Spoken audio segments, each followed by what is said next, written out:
La France n'a rien payé des hontes de valeur. Alors d'accord, alors toi t'es français à mi-temps quoi, c'est-à-dire que l'histoire de ton pays t'es pas au courant. On va faire un petit rappel, voilà, on va faire voilà pour tous ceux où la guerre d'Indochine c'est flou, on sait pas trop ce qui s'est passé, mais je vais faire un petit rappel, voilà je me permets. 1885, le saccage de Hué, voilà la cité impériale, on vole le trésor de l'empereur, alors là on vole des bijoux, des sceaux, de l'or, là on vole mais vraiment pour tout, en plus c'est des trucs religieux, c'est des trucs hyper importants, c'est toute la culture du rien à foutre, voilà les Français pillent, ils ramènent tout en France, la moitié au Quai Branly, le reste a été fondu pour faire de l'oseille. Voilà, simple et efficace. Allez, et ça continue pour le pillage des ressources, le riz, le charbon, le caoutchouc, pendant que 1 million de personnes crevaient de faim. Bah oui, la grande famine 1945, tout ça par la faute des Français. Mais non, on n'a rien pillé, on n'a rien fait. Oh là là, on est adorable. Non, mais oui, non, mais non, mais c'est l'histoire du pays, ça se faisait vachement à l'époque. Hein, c'était la mode. Bah bien sûr, bah oui.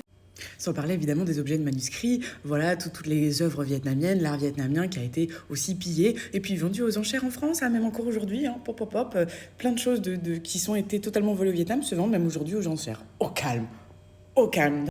Et évidemment, on a un peu torturé des Vietnamiens hein, sur place, hein, qu'on s'entende, ça se puis. On en a aussi foutu dans la Seconde Guerre mondiale, et oui, on les a mis dans la Seconde Guerre mondiale, voilà. Mais on est des anges, moi non, écoutez, oh mais non, mais à l'époque ça se faisait vachement, on va pas non plus se sentir coupable. Non, on te demande pas de se sentir coupable, Jean-Michel, on te demande juste de te responsabiliser sur l'histoire de ton pays pour pas que ça se reproduise en fait. Quand on est dans le déni de quelque chose, bah, ça peut se reproduire. Là, si t'es pas dans le déni, bah, ça se reproduira pas. Allez, on met ses neurones en place et let's go. Hein.